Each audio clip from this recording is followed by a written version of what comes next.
Gràcies a tuttes, sono contento di partecipare a questi colloqui e di salutare Benjamin Assier, direttore del CIRDOC, che saluta també e a me piace Patrick Rus, presidente del CIRDOC. Benjamin Assier, per il mondo che conosce pas, beleu un piccolo rappel storico del CIRDOC che ha cominciato a Melucido e giustamente Ibes Rucchetto che ne abbiamo parlato fa un momento. Adiciats a totes e tutis, merci pel convit. Effectivament, Jean-Pierre Rabat a saludat la memòria de l'Ibes Ruquet e que l'IDBN, aquella aisina, aquella institució matge de la cultura occitana que és el CIRDOC d'Uei e que era a l'époque el CIDO, Centre Internacional de Documentació Occitana. Le parcours est intéressant et traite de la problématique du Hay. Le SIDO, Fouguet, Fargat, à la grande pujade du mouvement occitan, des rencontres du mouvement occitan mais la société mai globale qui se passe à partir des mai de 68 fins à la fin de les années 70. Donc, le mouvement occitan de ces années-là sort de, on va dire, 150 ans de renaissantisme qui progressivement a avancé sur les questions de normalisation linguistique, de revendication, de pensée politique et culturelle aussi, mais qui était resté, comme beaucoup de mouvements renaissantistes, d'abord dans des cercles d'apifiou, d'initiés, en tout cas des cercles intellectuels. Et à partir de 68, parce qu'il y a une évolution globale, une transition qui se fait sur les territoires occitans liée à la désindustrialisation, liée aux difficultés du secteur agricole, etc. Et puis l'émergence de nouvelles pensées. Il ne faut pas oublier que l'altermondialisme a été inventé dans notre région, dans ces années-là. Le mouvement occitan a eu un écho fort dans la société pendant à peu près une décennie. Et donc, toutes les structures dont aujourd'hui on bénéficie se sont faites à ce moment-là parce que d'un coup, il y avait quelque chose de favorable. C'est le cas pour toutes les cultures et langues dites minorisées de l'Europe occidentale sur ces années-là. Mais la culture occitane avait une spécificité par rapport aux autres. Les autres cultures dites minorisées étaient des cultures qui avaient été, dans l'histoire, souvent étaient restées en dehors du savant, en dehors des grands mouvements intellectuels, scientifiques, culturels européens, et donc en dehors de l'écrit. On associe souvent culture minorisée à culture populaire, culture orale, etc. C'est pas du tout le cas, parce qu'elle a profondément contribué à l'émergence de la pensée de la création européenne moderne.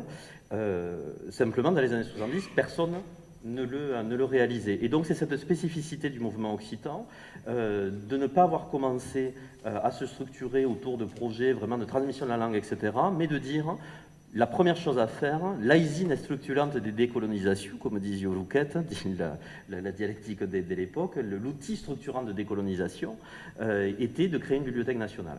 Voilà, était de dire le patrimoine occitan, ou le trésor de la langue occitane, c'est son patrimoine, c'est sa littérature, c'est sa science, c'est sa culture, et donc ça sera structurant de d'abord connaître ce patrimoine à vocation universelle et surtout de le faire connaître parce que derrière, c'est là que s'opérerait la grande révolution culturelle chez les décideurs et chez la population qui enfin seraient fiers de leur culture et donc de leur langue. Et c'est comme ça que ce projet est né comme une bibliothèque nationale d'initiative populaire puisque le Centre international de documentation occitane était associatif.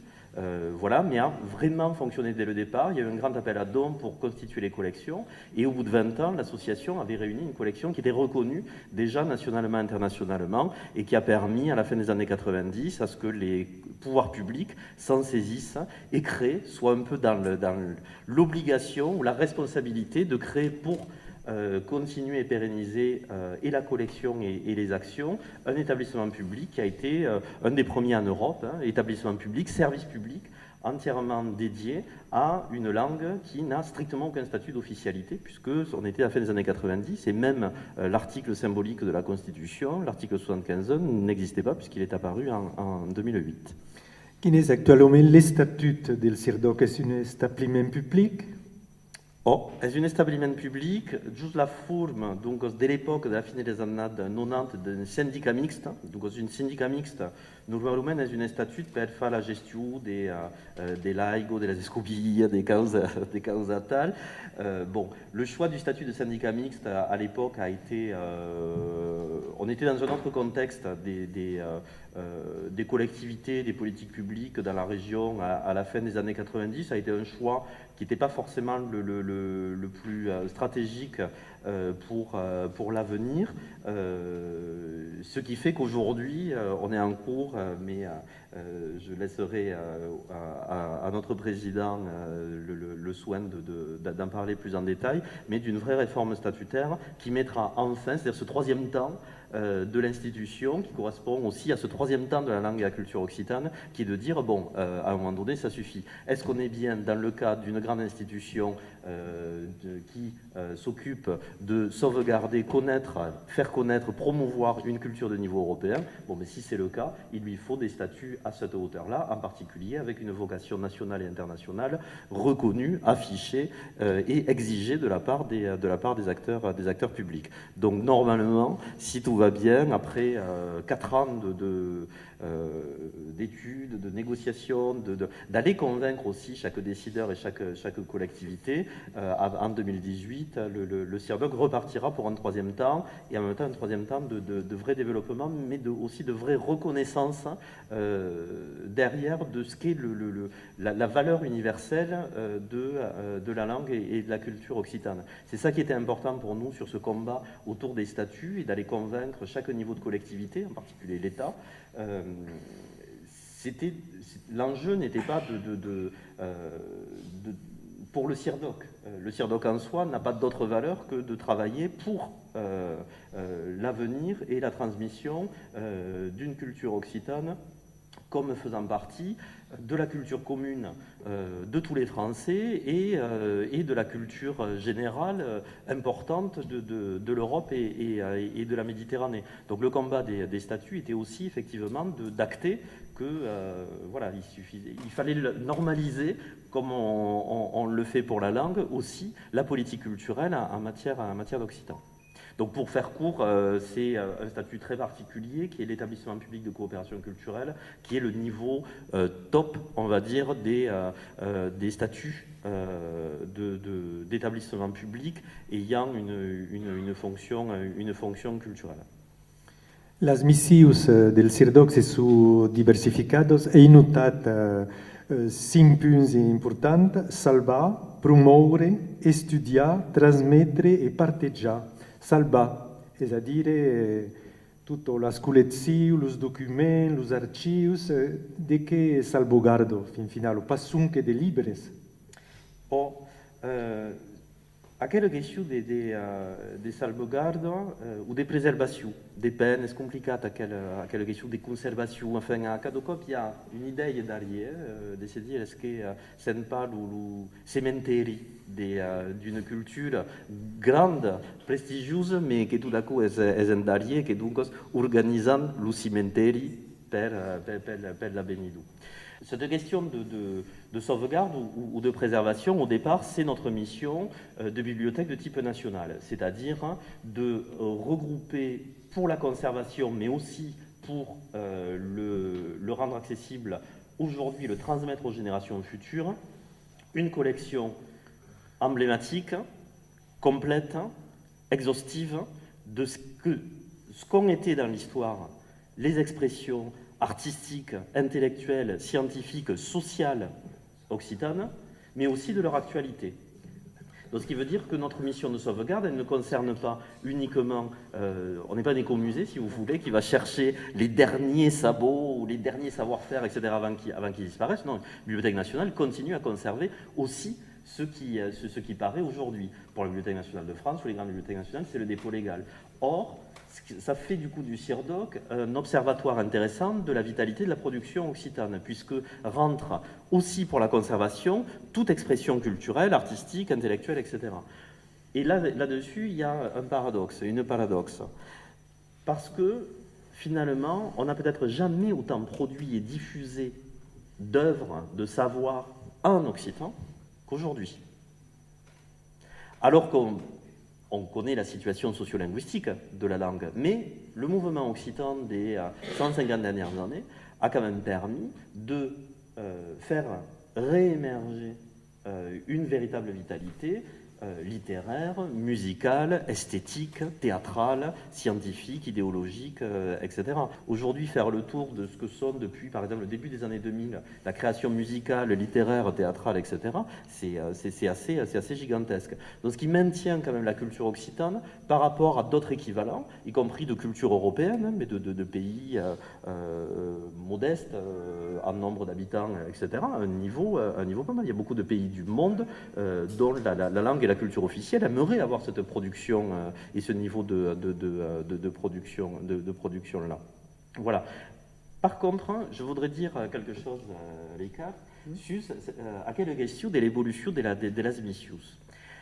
Au final, oui, on peut se dire en 40 ans, pour ceux qui ont vu l'histoire, moi j'ai participé qu'à une petite partie de cette histoire récente et déjà je trouve que les choses évoluent relativement vite parce qu'on est dans un monde en transition rapide. Et puis après, j'ai aussi le nez dans les archives de l'institution et ceux qui ont participé, etc. Donc je crois avoir une vue assez bonne quand même de l'histoire particulière et originale de cette institution. Mais au final, je me suis rendu compte qu'on n'a pas tellement dévié par rapport à la feuille de route initiale. Il y a un texte magnifique d'Yves Rouquette qui parle donc de sa création du SIDO 10 ans après. Il fait un peu le bilan. Pour ceux qui ont connu Yves Rouquette, ce n'était pas du genre à tresser facilement des lauriers compris sur ses créations. Et donc il a un texte magnifique qui s'appelle « On avance chargé de ses morts », qui est une réflexion intéressante sur le patrimoine, sur sa transmission, aussi sur la culture occitane, sur l'idée de ruine, de dire comment on construit sur la ruine, sur la liberté qu'il faut avoir vis-à-vis de son héritage. C'est vraiment un texte magnifique. Et au final, la feuille de route que lui donnait à la fin des années 70 à cette institution, elle n'a pas tellement dévié. On a changé dans les façons de faire. Aujourd'hui, évidemment, on a investi d'autres façons de faire, d'autres métiers, on s'est professionnalisé, on a d'autres moyens, on a d'autres façons de diffuser, de développer les publics de la culture occitane. Mais enfin, au fond, la philosophie n'a jamais changé. Et en particulier sur cette question de conservation, puisque l'idée était de faire une machine à transmettre, surtout pas un temple. Et c'est là-dessus qu'aujourd'hui, honnêtement, la bibliothèque occitane, elle apparaît, par exemple dans mon corps de métier, moi je suis conservateur des bibliothèques, comme un établissement particulièrement innovant et particulièrement expert qui s'adapte aux transitions actuelles et des pratiques des publics et de la globalisation et de l'évolution des financements publics, etc., vu par de très grandes institutions qui ont d'autres moyens, une autre histoire, etc., comme un établissement particulièrement remarquable. Le CIRDOC aujourd'hui est vraiment considéré et forme aussi beaucoup de professionnels en général. Pourquoi ? Parce qu'on avait quelque chose qui était particulier dans le monde du patrimoine français, qui a été un monde du temple, de la sacralisation, etc. L'exigence, le fait que ça a été fait par initiative populaire et donc par exigence de transmettre, a quand même toujours configuré le CIRDOC, ses métiers, ses façons de faire, etc., comme une machine à transmettre, une machine à fabriquer une culture contemporaine. Et c'est ça qu'il dit Rouquette dans son texte. Sa conception du patrimoine, à laquelle j'adhère complètement, c'est de dire regrouper l'ensemble ou le plus grand nombre de ce qui s'est fait avant. C'est pas pour le vénérer, c'est pas pour juste l'étudier, etc. On n'est pas la Bibliothèque nationale du latin, de la culture latine. C'est en fait pour être le matériau d'une culture de reconquête. Or, aujourd'hui, si je dis ça, c'est pas simplement une vue de l'esprit. On est sans doute la seule bibliothèque en France et dans une grande partie du monde qui, par exemple, sur ces fonds anciens, ces fonds patrimoniaux, etc., normalement, les bibliothèques de recherche, les bibliothèques patrimoniales sont publiques. La très grande majorité, c'est un public de chercheurs, d'étudiants, d'érudits. À la bibliothèque occitane, la majorité, c'est un public de créateurs. Les chercheurs, les étudiants, les érudits sont minoritaires. Ceux qui viennent consulter les fonds patrimoniaux, ceux qui viennent étudier, se nourrir de la matière ancienne, patrimoniale, scientifique, etc., sont en majorité des créateurs. Alors au sens large, ce sont des artistes, ce sont des éditeurs, ce sont des diffuseurs, voilà. Et parce qu'il y a cette soif, effectivement, d'aller chercher un répertoire, d'aller chercher une esthétique, d'aller chercher des références, d'aller chercher, mais dans l'idée d'une culture contemporaine. Voilà. Encore hier, il y avait la chanteuse Muriel Badby, qui est une très très grande chanteuse, qui était au CIRDOC pour un récital, et je ne le savais même pas, et a dit, par exemple, la chanson que je vais vous chanter, c'est une chanson du 17e, qui était inconnue, qu'elle a forcément rendue contemporaine, mais elle a dit, je l'ai découverte ici, dans un cahier manuscrit, au CIRDOC, etc. Mais la chanson vit aujourd'hui. Elle est sur un disque, voilà. C'est bien ça notre conception de la sauvegarde. C'est pas la sauvegarde des biens, des objets, de ce qui est ancien, c'est la sauvegarde d'un génie, c'est la sauvegarde d'une spécificité culturelle. Et donc, cette exigence à transmettre, mais surtout être libre par rapport à ce patrimoine. Per informare e trasmettere on pot venir fisicament al CIRDOC, che si troba a Béziers, va cal dire, mais també en línia per internet e lo met a portal occitanico.eu. C'est força desenvolupat, pots dire... Oh. Il y a donc cette difficulté de la dimension du territoire occitan, mais qui est aussi un de ses atouts. Et donc évidemment, le CIRDOC a très très vite investi la question du numérique, parce que ça permettait effectivement de diffuser plus largement et puis d'avoir des bénéficiaires qui dépassaient Béziers. Bon, notre public est quand même à un périmètre très très large, y compris sur ceux qui viennent utiliser la médiathèque comme médiathèque. Donc normalement c'est un public plutôt local. Chez nous c'est un public qui fait Nîmes-Carcassonne quand même. Donc par rapport à une médiathèque de Narbonne ou de Béziers, il y a déjà une ampleur plus large. Mais après effectivement selon les services, les gens peuvent venir d'assez loin, y compris de l'international, puisque vous êtes sans doute pas sans savoir que la langue et la culture occitane, si elle est finalement assez marginale dans l'université française, elle est plutôt importante dans les universités étrangères. Donc voilà, en ligne, le maximum de choses autour donc, du portail occitanica.eu, si on en fait du néo-latin, voilà, occitanico.eu. L'idée était d'avoir un outil collectif. Voilà, c'était pas de faire le portail du CIRDOC, mais de profiter des moyens qu'on avait, des métiers qu'on avait. On a des ingénieurs, on a des développeurs, on a une capacité d'aller capter des financements nouveaux, notamment européens, et de dire il faut que le CIRDOC soit cet outil aussi pour l'ensemble du secteur occitan et lui permettre de pas rater cet énorme bouleversement qui est la révolution numérique actuelle. Et donc l'idée était de monter un outil collectif autour d'une identité assez neutre et assez fédératrice, occitanique.eu, et qui aujourd'hui voilà, se développe et qui permet à tout un chacun d'aller chercher, d'aller découvrir, de bénéficier des choses. Là-dessus, puisque le temps nous est compté, moi j'aimerais sur cette question culturelle donner mon avis de professionnel de la culture. Je ne vois pas comment on pourrait gagner sans traiter la question des publics. Une culture sans public, je ne sais pas ce que c'est. Voilà. Il peut y avoir, ça existe, une culture subventionnée sans public, mais enfin, je ne sais pas comment ça peut exister.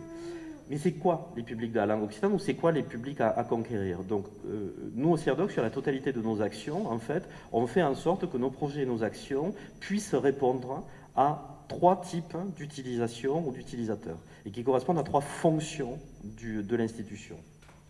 Une première fonction qui est d'être un outil au service des acteurs de la langue et de la culture occitane. Donc c'est ce premier public à desservir, ce sont les acteurs. Qu'un enseignant, il est ce qu'il lui faut pour pouvoir effectivement enseigner, s'auto-former, monter des projets, etc., notamment d'éducation artistique et culturelle. Qu'une collectivité territoriale qui souhaite s'engager sur une action occitane et accès à l'information de son territoire. Qu'est-ce que c'est le patrimoine occitan de son territoire? C'est quoi les outils? C'est quoi la législation qui permet quoi? C'est quoi les exemples, les expériences des autres, etc. C'est qui les interlocuteurs pour aider, etc.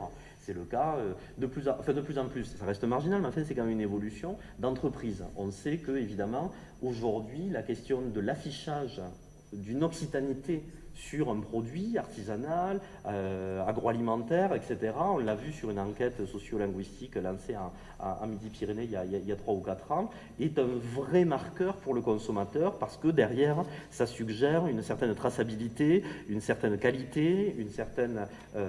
voilà, les circuits courts, etc. On retombe là-dessus dans un monde qui justement est un peu perdu dans la globalisation, dans l'obscurité de ce qu'il consomme, etc.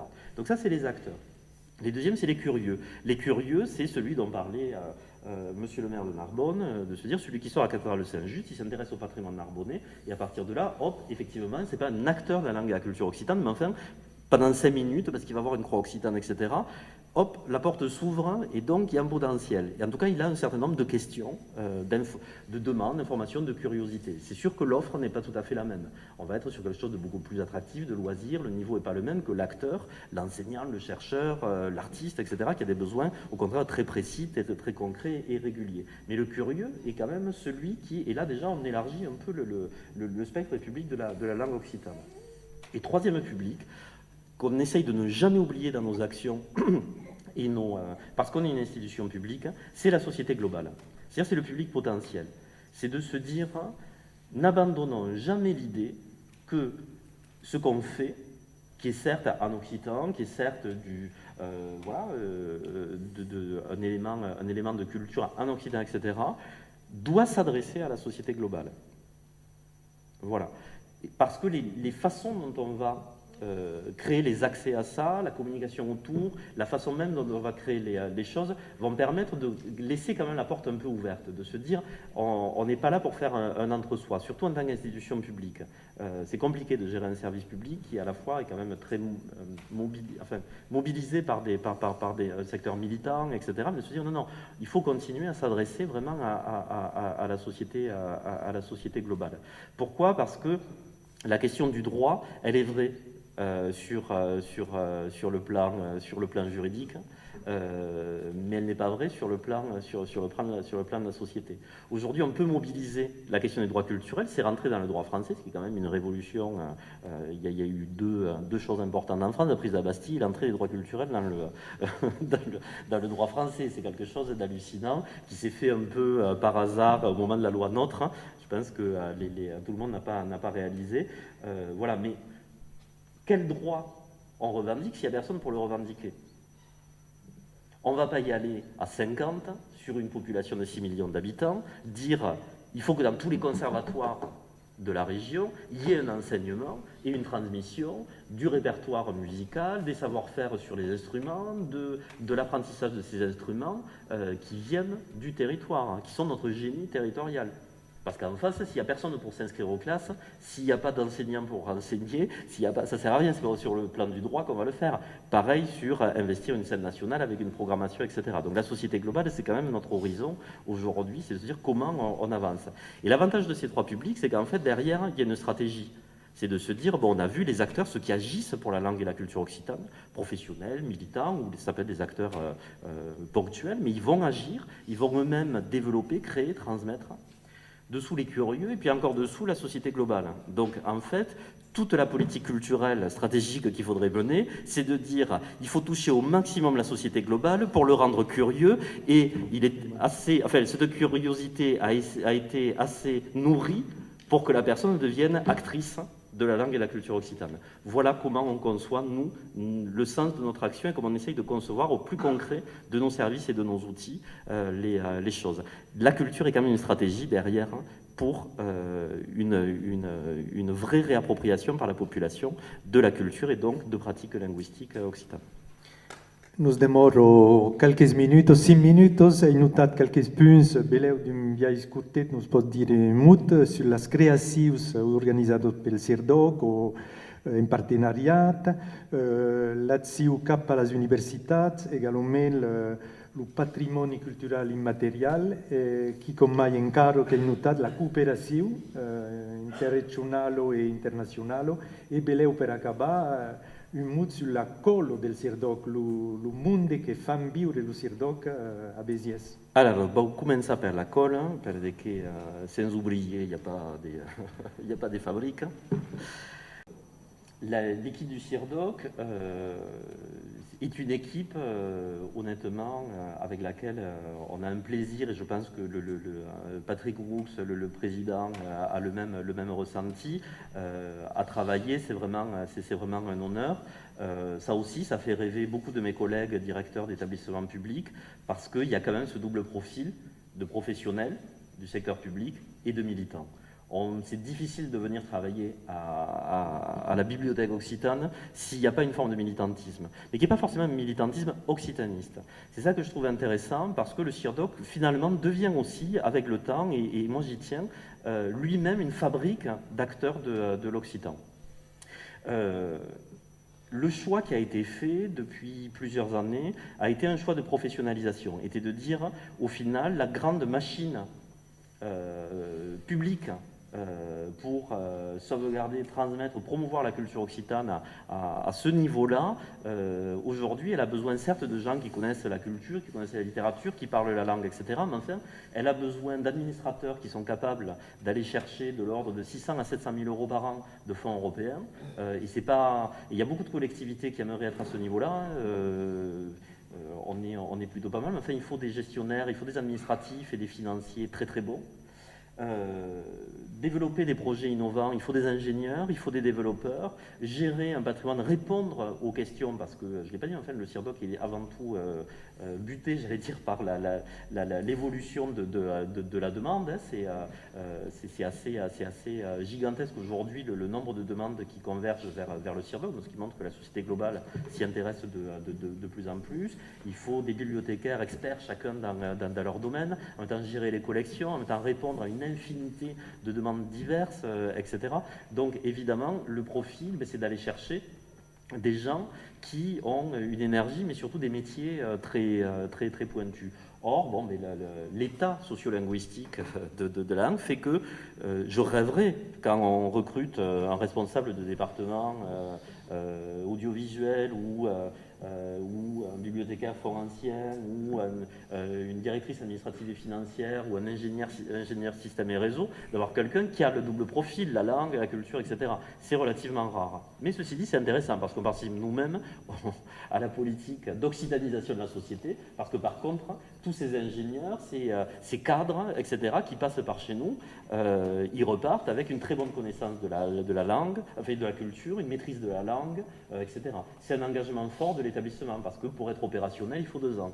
C'est-à-dire, on a des gens qui arrivent, mais il faut qu'ils apprennent le métier, fassent tourner une boutique qui fonctionne quand même un peu à plein régime, mais en même temps, doivent apprendre une langue, maîtriser un milieu qui n'est pas évident quand on vient d'ailleurs, de comprendre les différentes tendances culturelles, artistiques, idéologiques, etc. Et savoir naviguer dans tout ça, parce qu'on est une institution publique, donc on essaye de pas trop foutre le bordel et d'être plutôt dans une action qui rassemble le plus grand nombre de gens. Il y a beaucoup de choses à maîtriser, donc ce qui fait que quand quelqu'un part, et ça nous arrive régulièrement parce que l'équipe s'est enrajeunie, grosso modo il y a un cycle de 6 ans, tous les 5 ou 6 ans, les gens c'était leur premier job, vont partir vers d'autres horizons. On sait que pour retrouver le niveau d'activité de la personne qui part, c'est 2 ans. C'est 2 ans, c'est un vrai investissement qu'on fait sur quand même les professionnels qui viennent. En retour, ces professionnels-là ont un vrai engagement. Je pense que tous ceux qui travaillent ou qui sont utilisateurs du CIRDOC reconnaîtront qu'on n'est pas parfait, attention, mais reconnaîtront qu'il y a un engagement qu'on ne retrouve pas forcément dans les autres institutions, les autres institutions culturelles, parce que c'est motivant et puis parce qu'il y a cette dimension participative et d'initiative populaire. Ok, on est sous statut public, mais enfin le mouvement occitan, il est derrière nous. Si on s'en séparait, on ne vaudrait plus grand-chose. C'est quoi l'avenir des collections, son enrichissement, si les artistes, les écrivains, les chercheurs, etc., se détournent du CIRDOC? Il n'y aura plus de dons et les collections mourront. C'est quoi la dynamique d'une grande médiathèque occitane s'il n'y a plus de lecteurs, de gens qui ont des pratiques, d'écoute musicale, de jouer du théâtre amateur, etc. En Occitane, s'ils se détournent du CIRDOC, la médiathèque, il n'y a plus un seul abonné. C'est quoi la dynamique des projets du CIRDOC, par exemple sur le numérique, si personne ne produit rien ou le produit en dehors de nous parce qu'on n'est plus dans la dynamique collective. Donc la place du mouvement, de ces acteurs de l'Occitan, nous pousse aussi dans cette énergie militante. Merci pla e merci a País Nostre per questi colloqui.